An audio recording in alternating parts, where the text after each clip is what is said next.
Don't let anybody make you think that God chose America as his divine messianic force to be a sort of policeman of the whole world.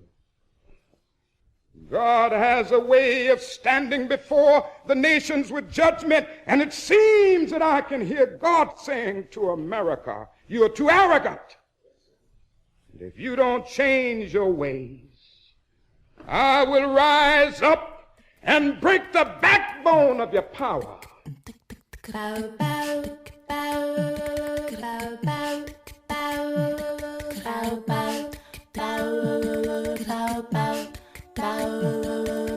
Hotep, which in the language of ancient Egypt means we come with justice in peace. Welcome to Freedom Now, a Saturday Pan-Africanist and Internationalist World Affairs program. Freedom Now is committed to the principle of the rights of all peoples and nations to self-determination. We thank you deeply for your contribution to KPFK, which permits programs like Freedom Now to stay on the air. In this era of corporate acquisition and co-optation of all dissident media, we provide the microphone, challenging their corporate and racist point of view. So stay tuned for Agenda here at Freedom Now.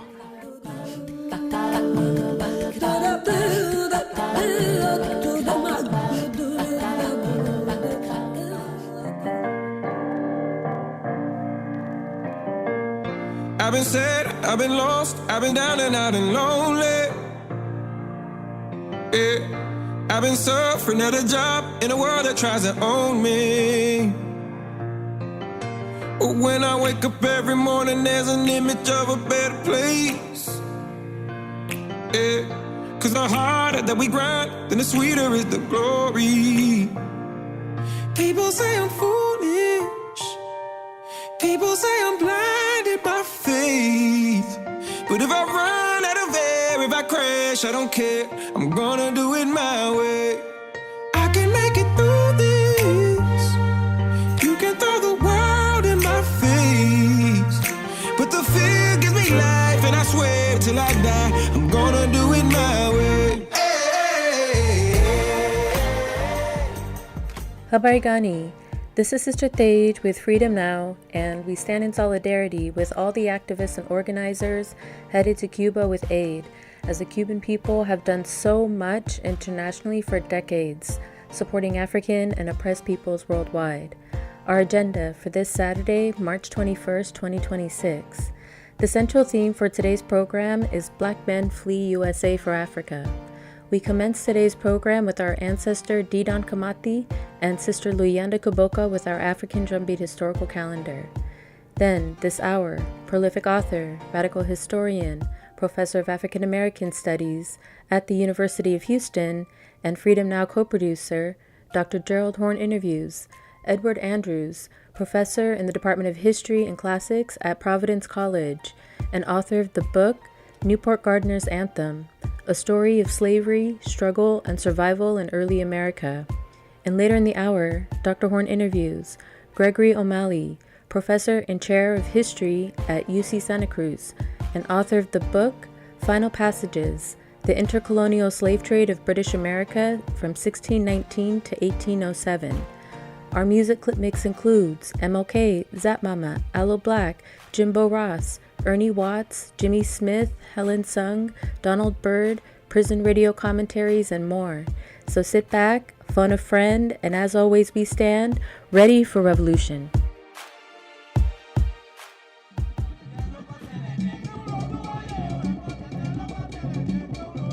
Molweni Ekhaya. This is Sister Luyanda with the African Drumbeat Historical Calendar and commentaries for the week of March 29th, with commentary by Brother Didon. March 28, 1890. The U.S. passes resettlement law to remove Native Americans from land east of the Mississippi River to further erode Native American presence in the U.S. The genocidal policies of white supremacy continue, and the infamous Trail of Tears begin, with thousands dying from the forced march. Why does the United States Euro liberal left movement denying the fact that the United States is a settler colony and posit the centrality of Native Americans, including Mexicans, as central to any solutions to the contradictions of the United States.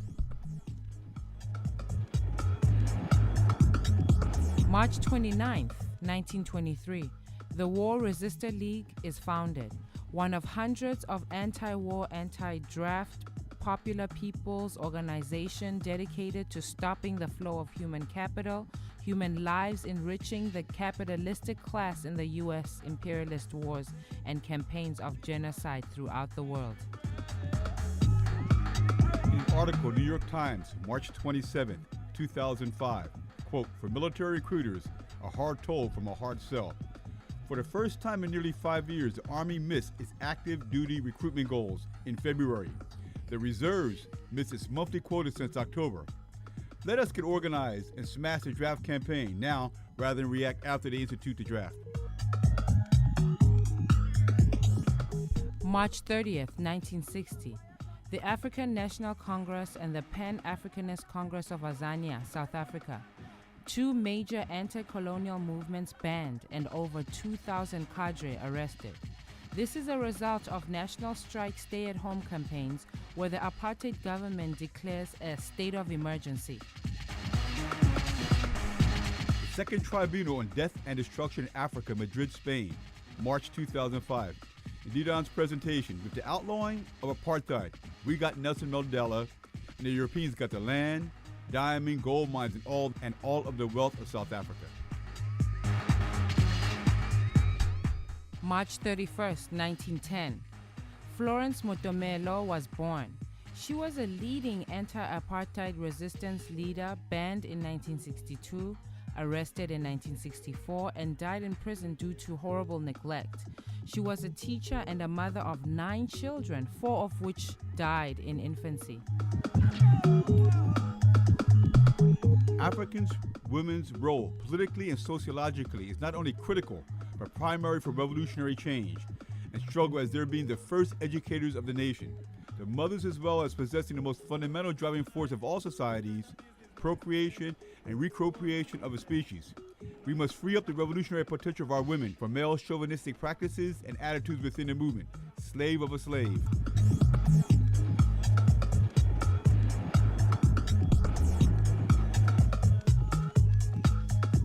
April 1st, 1967. Formation of the California Black Panther Party for Self-Defense and Liberation of African Peoples, which spread throughout the U.S. The destruction of the Black Panther Party was primarily due to 5 major ideological changes within a 5-year period, from revolutionary black nationalism to Marxist-Leninism to Mao Zedong thought to Trotskyism into communalism to the Democratic Partyism. The external forces of the FBI and COINTEL manipulated these internal contradictions to murder and frame up its leading cadre. As an oppressed people, our central problem is one of ideology.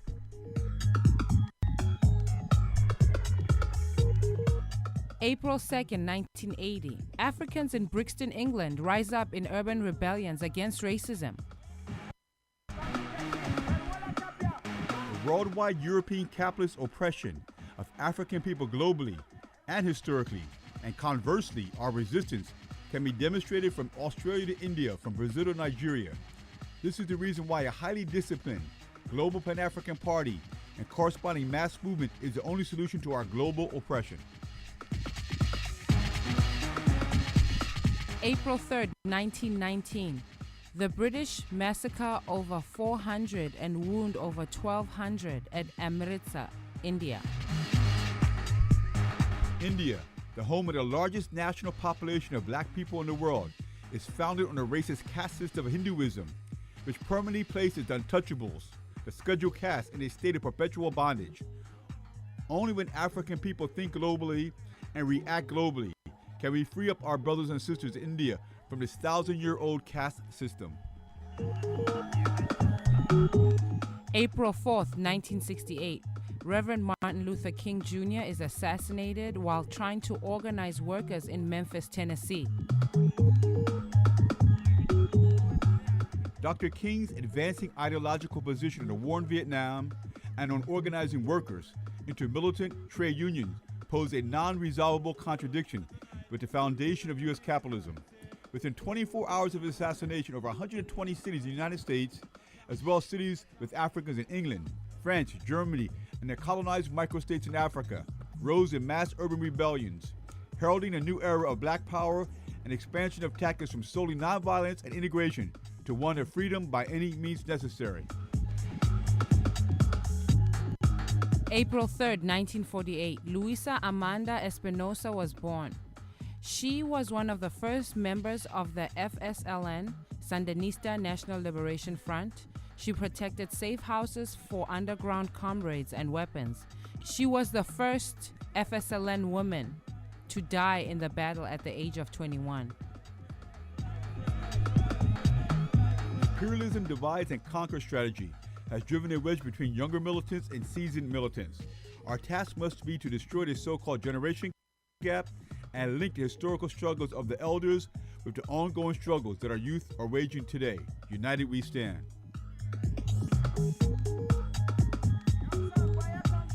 April 4th, 1988, Angola, SWAPO, and Cuba defeat the racist government of South Africa and the U.S., CIA, and UNITA-backed armies at Quinto Carnaval. The tri-party unity of Africans from Angola, Namibia, and Cuba were able to stop and defeat the most powerful military force in Africa, the European-dominated South African Defense Force, and its backer, the most powerful military in the world, United States of America. This is one example of many of how Pan-African unity can bury European imperialism.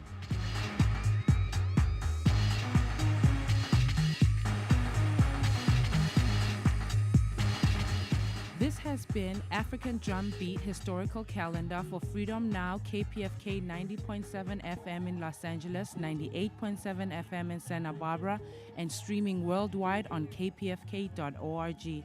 And in the language of our freedom fighters in South Africa, we want to end with Amandla Awethu, Amandla Awethu, Amandla Awethu.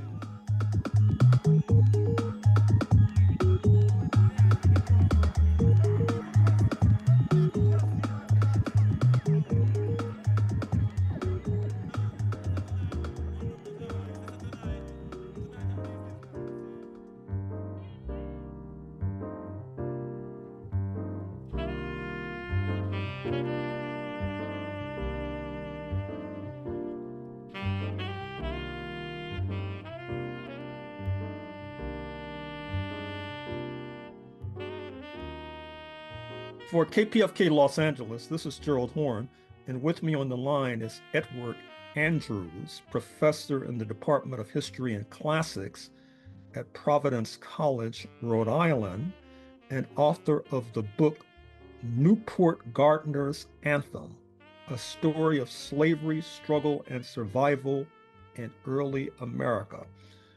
Thank you for joining us on KPFK's Freedom Now, Edward Andrews. Thank you very much for having me. So who was Newport Andrews? Excuse me. Who was Newport Gardner, and why did you write a book about him? Yeah, so Newport Gardner went by two names, his West African name, Okromar Mariku, and then a name that he was given when he was enslaved, Newport Gardner. So he was a West African who became enslaved as part of the 18th century transatlantic slave trade, brought to Newport, Rhode Island in the early 1760s, was enslaved to a slave trader named Caleb Gardner for about 30 years. And then in the early 1790s, he won his freedom thanks to a kind of winning lottery ticket. And after that period, post 1791, he became a really major community leader in the Black community in Newport, Rhode Island. And he lived for a really long time, finally dying in 1826. He was really involved in African benevolent organizations, and he was an organizer and an activist. He was a secretary for these organizations and a clerk, and he was involved in conversations about African immigration. He helped to found a Black school. He was a musician and a composer. He was really involved in Newport's first congregational church as a sexton and a deacon, and then eventually founded his own church, the first Black church in Newport, Rhode Island. And then eventually, towards the end of his life, he led a contingent of free Black New Englanders to Liberia as part of this African emigration process. And I wrote about him because for a long time I've been really, I'm a native New Englander, and I didn't really know much about New England's role in slavery and the slave trade until I went to graduate school. And so I wanted to write a book about Newport, Rhode Island's role in this because, Newport played a very big role in the development of slavery and the slave trade in New England and beyond.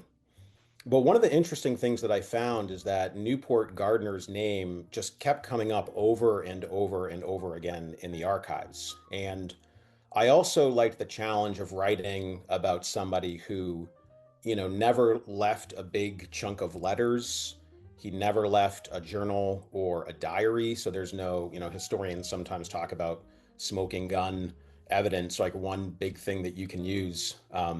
We don't really have that for him, but we do have a lot of different sources scattered across the archive, including an incredibly rich trove of records from those benevolent societies that he was really involved in.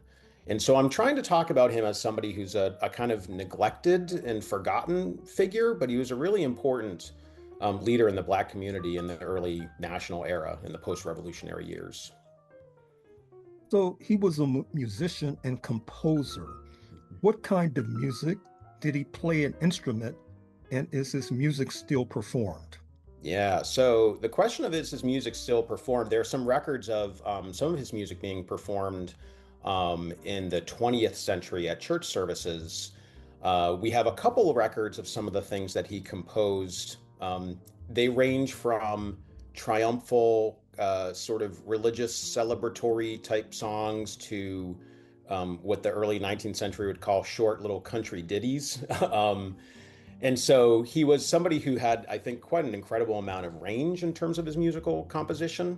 But he did play a violin for sure. There's some evidence that he was a school teacher as well, like in music schools, and did musical instruction. And there's been some discussion from scholars in the 1970s that he was one of the first people of African descent to compose Western style music. Although in my research, I haven't really been able to confirm that necessarily, but I think the bigger takeaway is that music was a really important part of his life. I mean, when he went to Liberia as part of the American Colonization Society project, one of the things that they did is they took very careful records of everybody who went, including their names and their age and their occupation. And in the thousands of records that I looked at, the thousands of entries of people who went to Liberia in the 1820s and 30s, he was the only one who put musician as his occupation. So music clearly was a really important part of his life and experiences. Do you know how he learned to play the violin? We're not sure about that. So there's, one of the interesting things about his life is that we have a pretty rich kind of town folklore about him, but a lot of that material comes out in the middle and the end of the 19th century, so it also has its own problems as a historical source. So I will say that there is a possibility, a lot of sort of town records describe him as somebody who is self-taught, but then again, in the town records, there's a story that his enslaver's wife encouraged him and purchased music lessons for him, but there's no contemporaneous evidence to support that. And so that also kind of sort of smacks of some of that like late 19th century racial nostalgia type of stories that you'd often see in like New England histories. So it's really hard to say definitively how he developed this skill. There's no contemporary evidence from that time to say, specifically how that happened. So as you noted, Newport, Rhode Island was a major site for the African slave trade, especially its capitalization. Did Newport Gardner encounter it on these shores? Did he protest against it? Is there anything connecting him otherwise to that commerce? Yeah, this is a big undercurrent in the story because there's sort of this really interesting tension that I discovered when I was researching him. And the tension is that the person that he is enslaved to is a man named Caleb Gardner. And when Newport Gardner, Okamar Mariku / Newport Gardner gets enslaved in the early 1760s, he's enslaved to this man, Caleb Gardner, who at that time is in his late 20s and early 30s, and he's kind of an aspiring, ambitious Newport slave trader. The American Revolution comes, and there is a lot of animus and activity against the slave trade, and Rhode Island passes a gradual emancipation law in the mid 1780s. They pass a law against the slave trade in the late 1780s. And so it's slow movement, but there is movement against the institution of the slave trade and slavery. But what's really kind of interesting and problematic is that this is precisely the time when Caleb Gardner doubles down on the slave trade. And he emerges as, one of the most prolific slave traders in the post-revolutionary years in Newport. And so I think Newport Gardner, one of the interesting tensions in the book is that Newport Gardner is, he's becoming in the 1790s a really important community leader at the same time that Caleb Gardner is becoming one of the richest slave traders in Rhode Island, along with people like the DeWolf family from Bristol, which is fairly well known. In terms of advocating against, in terms of abolitionism and activity against the slave trade, Newport Gardner was closely associated with a minister named Samuel Hopkins. Samuel Hopkins was a minister of the First Congregational Church, and he himself, it should be noted, was a slaveholder in the earlier times of his life, but he had emancipated the person he had enslaved and became pretty much Southern Rhode Island's most active abolitionist by the time we get to the 1770s. And as I write about in the book, Hopkins and Newport Gardner had a pretty close relationship. But it's interesting that Newport Gardner himself there's no record of him participating in or publishing like anti-slavery tracts or petitions or anything like that. His focus seems to be on the development of the free black community in the 1790s and the first decades of the 19th century. And I think that's largely because at that point, because of gradual emancipation laws, because of individuals manumitting people that they had enslaved, the question of slavery in Rhode Island was at the time kind of already being addressed. And so the more pressing question for people like Newport Gardner was the development of the free black community and how to create job opportunities, how to support people during cold winter months, how to pay for funerals, the question of African immigration, how to deal with education. And so I think a lot of his focus tended to be on those types of more bread and butter issues at home, which is kind of interesting, but there's no record of him being an active abolitionist necessarily, because I think he was focused more on some of those issues in terms of building the free black community in the city. So he winds up moving to Liberia, West Africa. When and why? Yeah, so this happens. This is a very long story, so I'll try to make it short. But this was something I read about. This was about 50 years in the making. So in the 1790s, when he first got his freedom, the African community in Newport, they were having conversations with people in Providence and Boston about the possibility of going to Sierra Leone as part of this British colonization project. And in fact, they elected a delegate to go and to scout it out and to be a kind of emissary for the project. And this person was Newport Gardner. He had just received his freedom, and now he was going to be this kind of scout for the black community. For reasons that I discuss in the book, he doesn't end up going to Sierra Leone, but this was kind of a conversation they had been having for a really long time. In the 1820s, there are real problems in terms of racial discrimination in Rhode Island. So in 1822, there's a new law that is a race-based voting law. So Rhode Island had pretty strict laws with respect to voting. If you had to own a certain amount of property if you wanted to vote. So the free black community, they start purchasing property. And in fact, Newport Gardner owned two pieces of property in Newport, one a home and one a tract of land on Pope Street in Newport. But in 1822, the Rhode Island Assembly passed this law that made race-based voting a reality. There were also racial riots in Providence in 1824 that were extremely violent. There were economic issues and lack of economic opportunities. And so the possibility of going to Liberia, even though it was risky, was something that he wanted to explore. But I also think there is a sort of record of him giving a kind of speech before he leaves.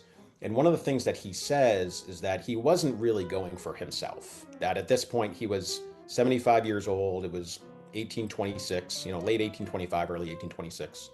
And that he wanted to go to set an example and to give opportunities for future generations, because he said he had tried doing this in the United States for decades and it didn't bear much fruit. And so everybody knew that the Liberia possibility was risky. And in fact, when he got there, he died within the first couple weeks. And a lot of Rhode Islanders, the Black Rhode Islanders who went with him, passed away within the first few weeks. But there were a couple who actually held on and ended up forming a more sustainable life and living for a really long time in Liberia in the years afterwards. So I think it was a lot of push factors in terms of the changes that were happening in Rhode Island at the time. So did he have children, family, descendants? He did, yeah. So he was married to a woman named Lemus. He writes about her, as I said, we don't have a lot of letters from Newport Gardner, but the few that we have are pretty rich. And, one of them in early 1821, he writes about his wife Lemus, who had recently passed away, and describes her as basically like a companion of his youth. So I think he had been married to her for a really long time. Together, they had 13 children over the course of the 1770s into the 1790s, but not all of them survived. In terms of his descendants, yeah, a few of them actually went with him to Liberia. There's one son of his, Ahima Gardner, kind of took up the mantle with Newport Gardner of community leadership. And when Ahima came of age, started to participate in a lot of these organizations he was involved in. But unfortunately, went to Liberia with Newport Gardner and passed away fairly quickly afterwards. But some of the family members went to places like Providence and New York.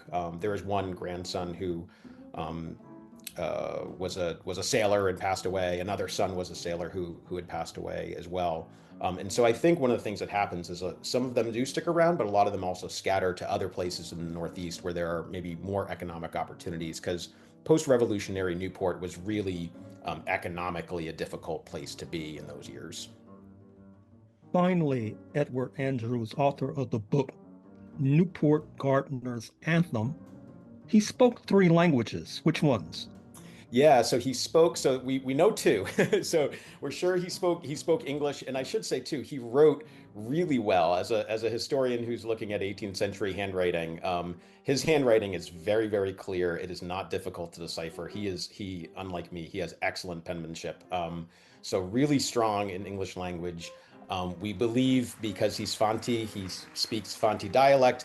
There is a possibility that he spoke French, but again, similar to what I had said before, there aren't contemporary records from the 18th or early 19th century to suggest that. There's kind of those like town histories and kind of local folklore that suggested that he was also a French-speaking individual, but it's hard to say for sure whether that was the case. But he definitely was a person of many talents and a person who lived an incredibly long and interesting and an important life. And I think he's in a kind of a neglected figure that we should pay more attention to.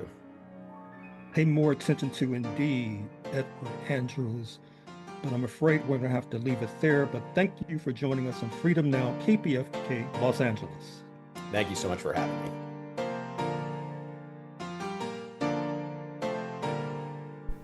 This is Sister Flora, and you are listening to Freedom Now at KPFK 90.7 FM in occupied Mexico, including Los Angeles, 98.7 FM Santa Barbara, 93.7 FM in San Diego, and streaming live on the web at kpfk.org.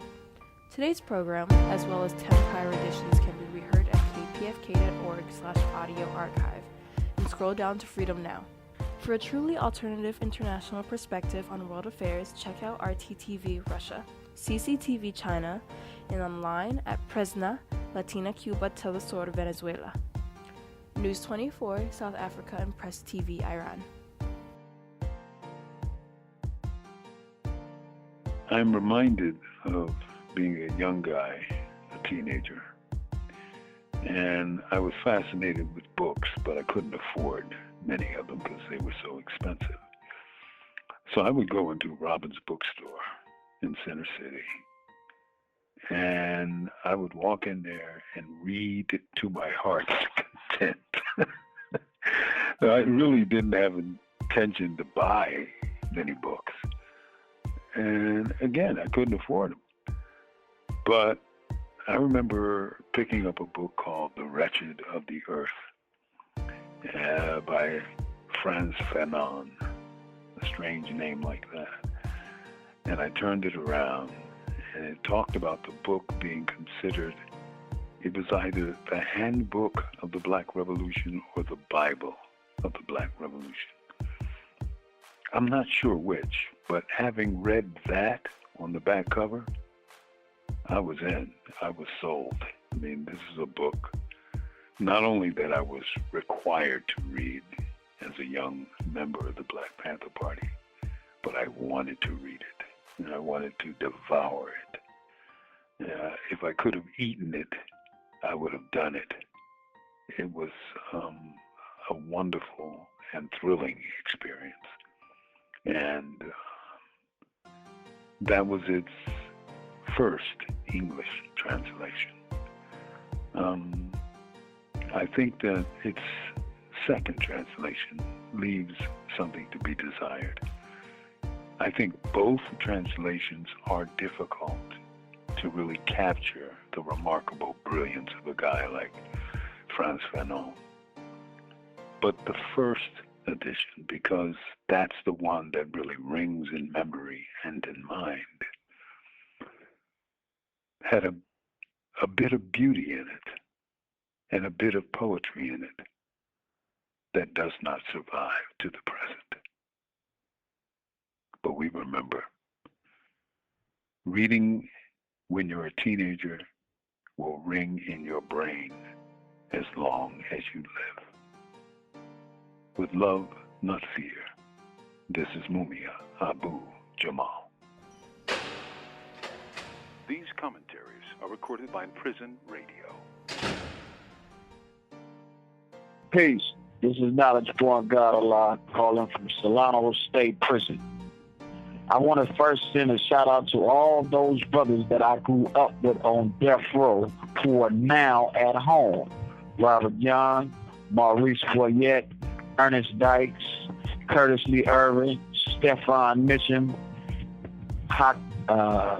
Michael Hill, and others who have went home from death row. I am the last one inside this institution where my case in itself was the opening door for all those that are at home now to get home.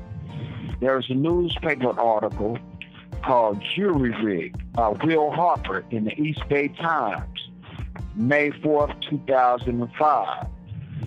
This article, Pamela Price read on the steps of Oakland Alameda County Superior Court office when she announced that all those people placed on death row from Oakland, Alameda County were done so racially discriminatively and illegal.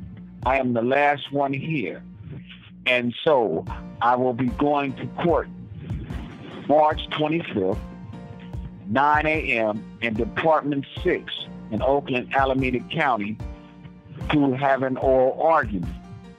In this courtroom, we will be discussing those very things of how the N-word was used in my trial in front of my jury 6 times.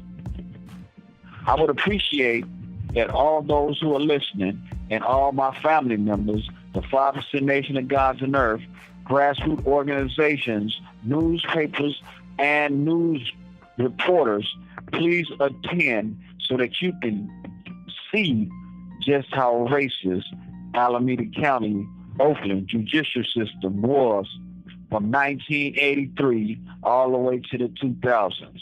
I am the last one here, and I would appreciate your love and support.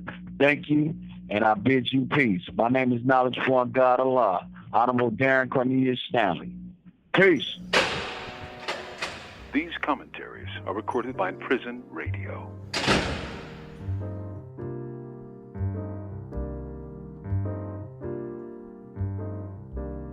For KPFK Radio, this is Gerald Horne, and with me on the line is Greg O'Malley, professor and chair of the History Department at the University of California at Santa Cruz, and author of the book, The Escapes of David George, An Odyssey of Slavery, Freedom, and the American Revolution. Thank you for joining us on Freedom Now, KPFK Los Angeles, Greg O'Malley. Thanks so much for having me. So, who was David George, and why did you write a book about him? David George was a truly remarkable man, born enslaved in colonial Virginia a couple decades before the American Revolution, and from those humble origins just set off on a really remarkable odyssey of a life across early America and the Atlantic world through his efforts to resist his own enslavement. So his defiance of the regime led him on a series of escape attempts that were sort of these out of the frying pan into the fire experiences because he could find no space of freedom to run to. And so one of the main reasons that I decided to write a book about him, there's a short narrative in his own words. It's an oral account of his life that he gave that survives. It's just about 10 pages long. But I think it's really remarkable for opening up kind of an earlier world of enslaved people's experiences than the stories we usually hear about and tell as Americans that are mostly focused in the antebellum period, right before the Civil War, when there were free states in the North, there was an organized anti-slavery movement. And so people seeking to self-emancipate from slavery often ran from the South to the North. And that trajectory is really powerful in our popular imagination. But David George, when he runs from Virginia, runs south. And so right out of the gate, we know we're in a different world with his story because it's the colonial period and slavery was legal and practiced in all of the British colonies in North America, not just the southern ones. So there was no obvious place for him to go.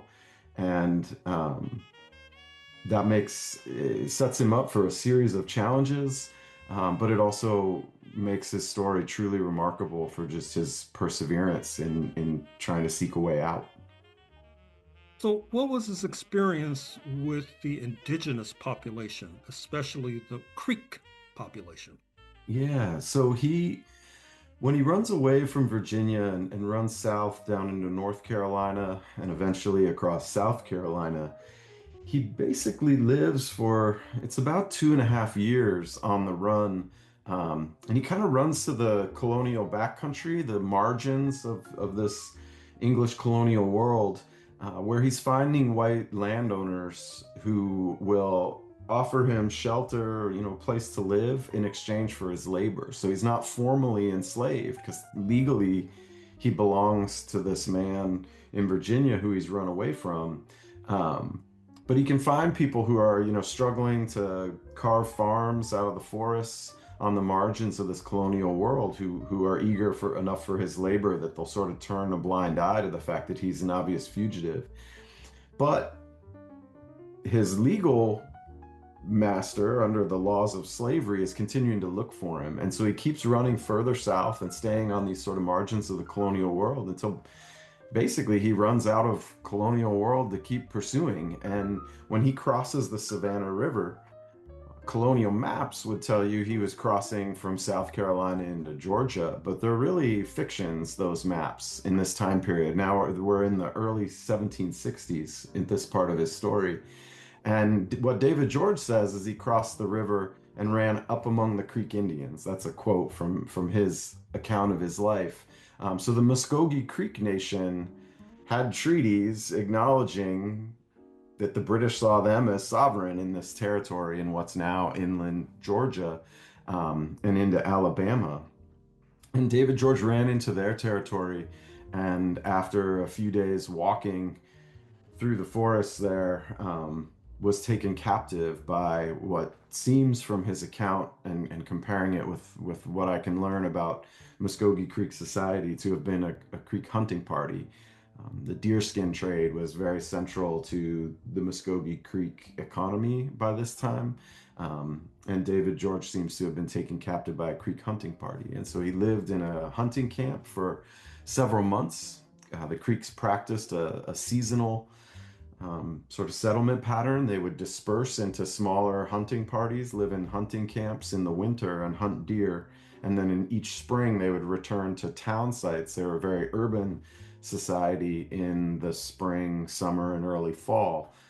So they would reconvene in these towns of about, 1,000, 1,500 people, something like that, where they would practice agriculture. And so in the spring, he was taken by this hunting party to their town of Casita, which is right on the border of what's now Georgia and Alabama, and spent the season cultivating crops as a captive in Muskogee Creek society until it speaks to how embedded the fur trade was with these colonial settlements. His owner from Virginia, purported owner, of course, tracks him down even in the Muskogee Creek Nation and comes to reclaim him.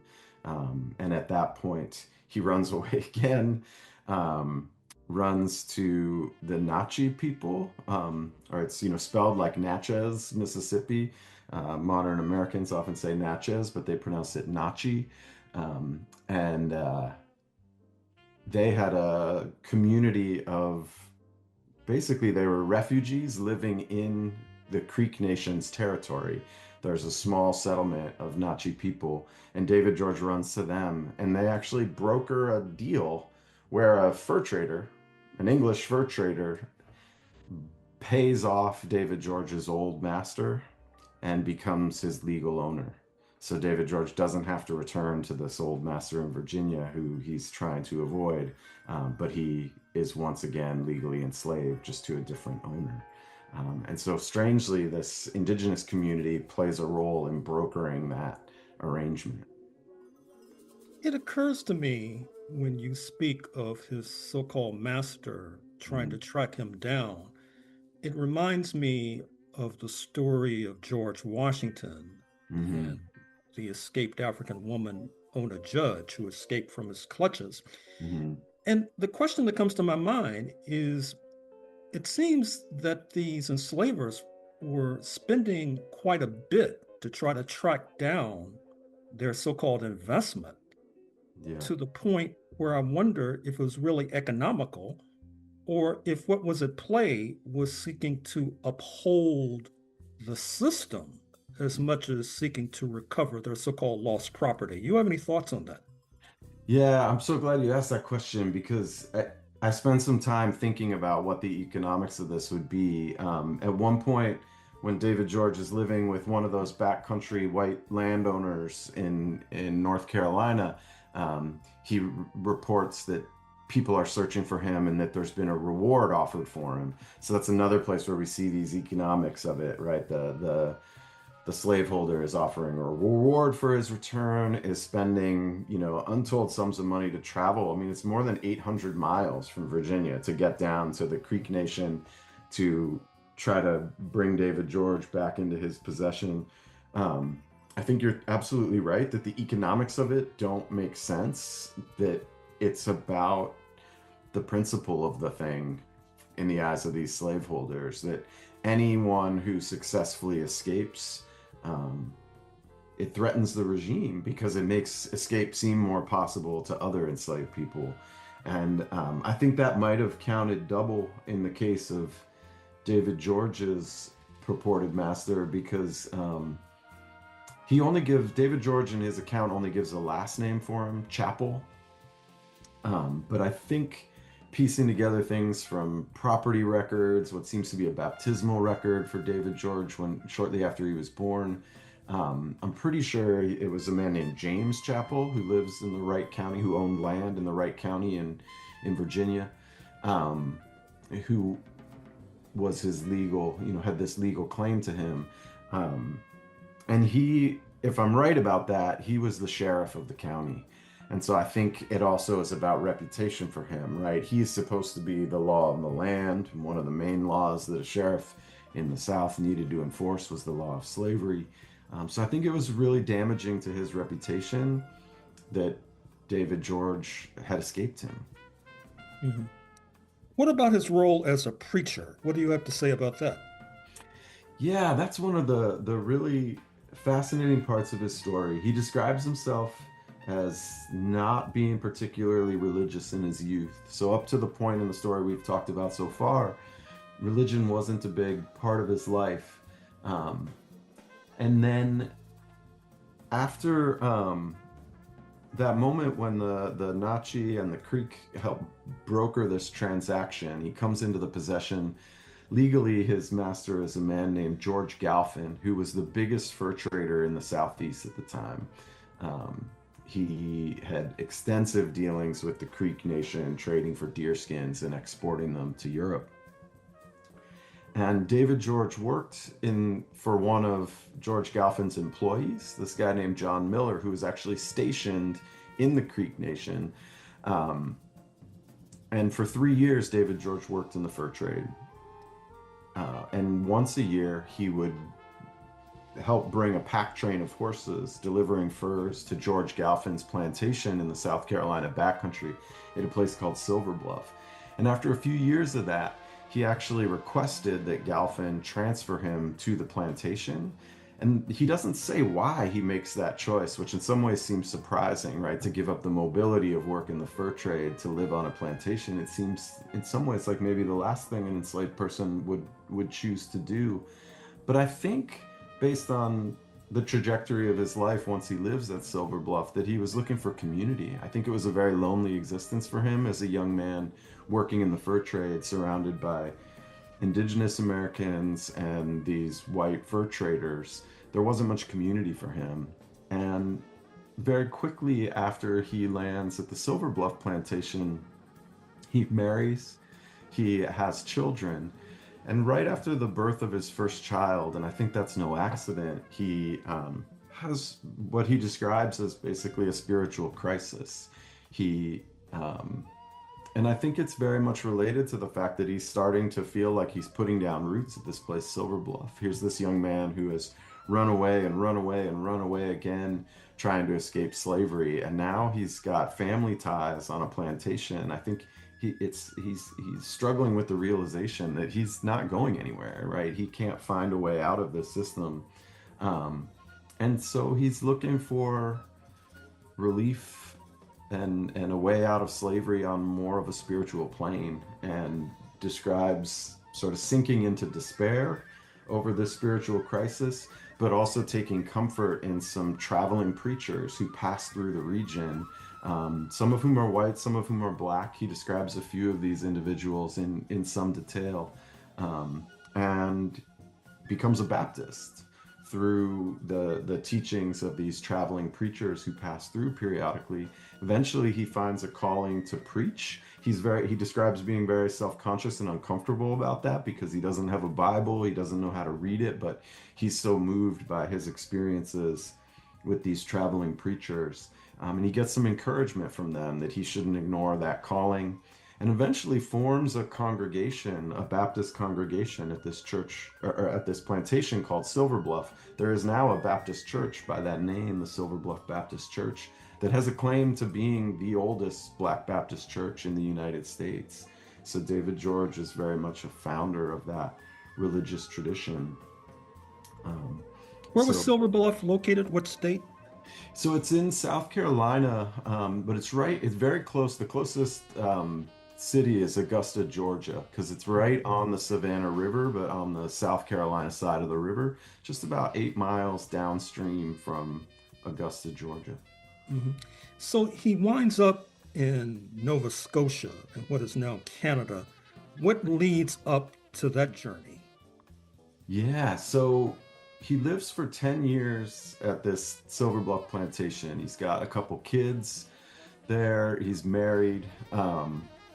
But when the Revolutionary War breaks out, it really destabilizes the regime of slavery in the colonies, because the British make an offer, and this is not an anti-slavery policy in their eyes. Slavery is, legal and practiced throughout their empire, but trying to undermine support for the rebellion, they offer that runaways from, in the terms of the policy, rebel masters, right? Slaveholders who are participating in the rebellion, they're indentured servants or enslaved people who run away from them to the British could claim emancipation. So they're trying to prevent wealthy property owners from joining the rebellion through this threat that they could lose their enslaved, in their eyes, property, right?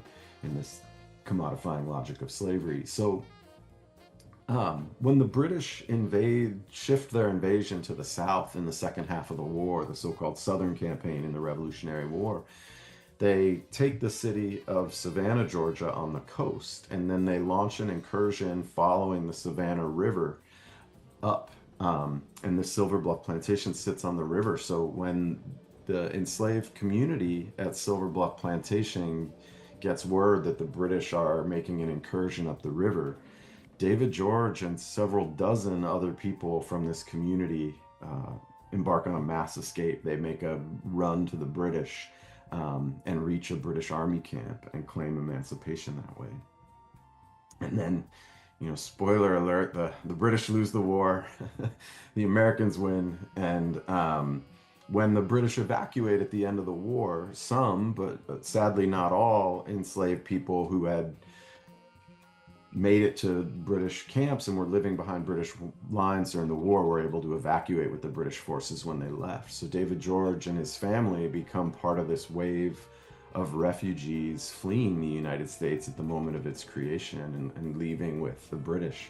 And that's another reason why I decided to write a book about him, is I just think it's a remarkable and troubling vantage point on the American Revolution to look at it from David George's perspective, that just as white Americans are fighting this revolution to claim freedom from Great Britain and what they see as British tyranny, many enslaved people like David George are making bids for freedom from what they perceive as American tyranny by running to the British. So it's this, reverse course or alternate perspective on the American Revolution that makes it look very different. And so David George and his family, when they evacuate with the British at the end of the war, are taken and they're dropped off in the British colony of Nova Scotia in the maritime, provinces of Canada. I mean, they weren't provinces yet then, they were colonies. But, and it's a remarkable story of those refugees. They're actually taken, I didn't know this when I started the research. I knew that David George went to Shelburne, but as I investigated this town, this community of Shelburne, Nova Scotia, the British dropped off 10,000 people at this bay called Port Roseway, and there was no town there. It was a forested bay, and they dropped people off with tools and nails and provisions and said, "Your colonists build a colony." 10,000 people. It's unbelievable that they just had to start entirely from scratch building a settlement there. Finally, Greg O'Malley, author of the book The Escapes of David George, David George winds up back in Africa, in Sierra Leone to be specific. Talk to us about that. Yeah, so he had been born in Virginia.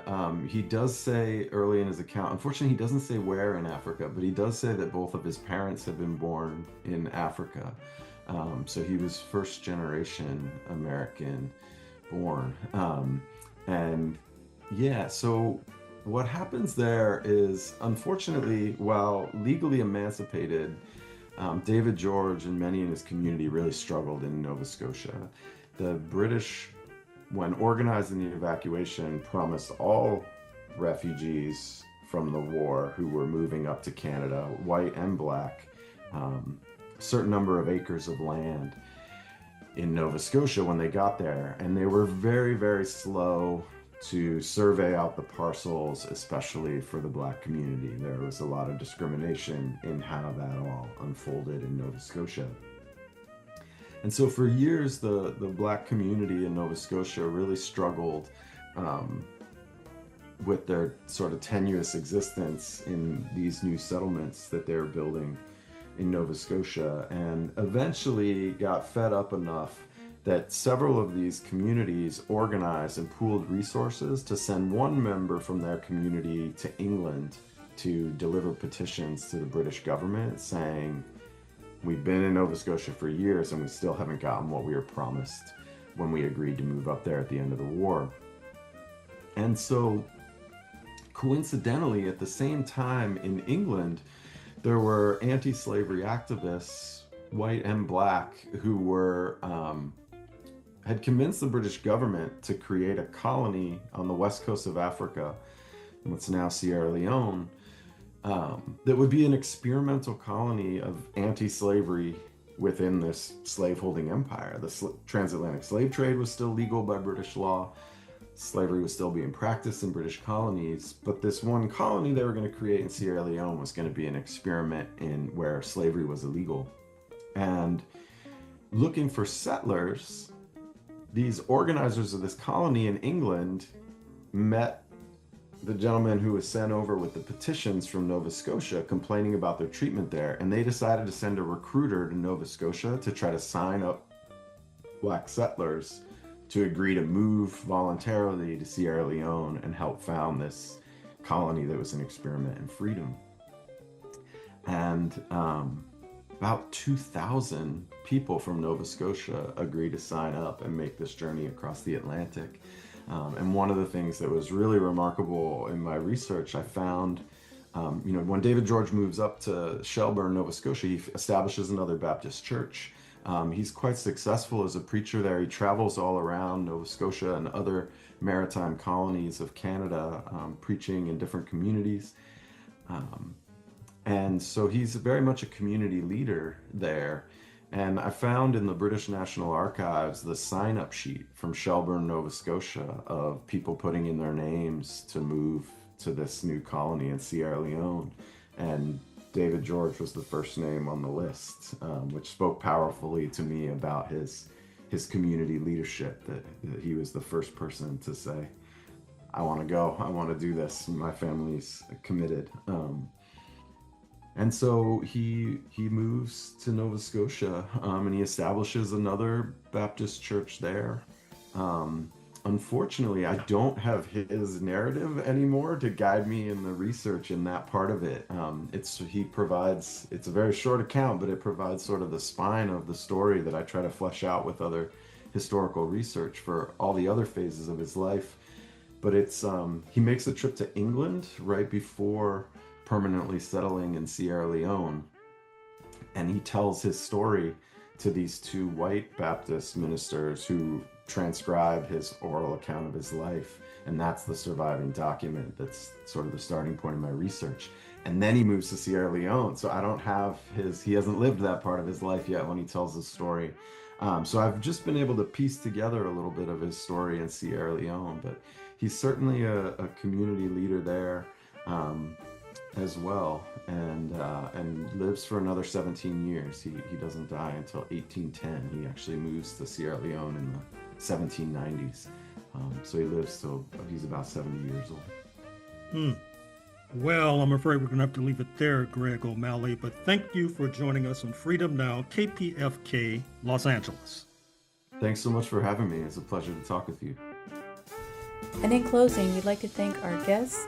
Thank you, Edward Andrews. Thank you, Gregory O'Malley. Thank you to our producers, Dr. Gerald Horne, Brother Brandon, Sister Flora, and all those who made today's program possible. This program, as well as prior programs, can be reheard for the next 60 days. Go to kpfk.org, audio archives, and stay tuned for The Signal with our brother Dino coming up next. Signing off for Freedom Now, this is Sister Thage. And until next week, as always, we stand ready for revolution. We state these facts only to let you know that those of us who are revolutionary, Pan-Africanists, is not because we love revolution. It is historically determined, and we have no alternative but to follow history and to use history for the benefit of our people. Power to the people.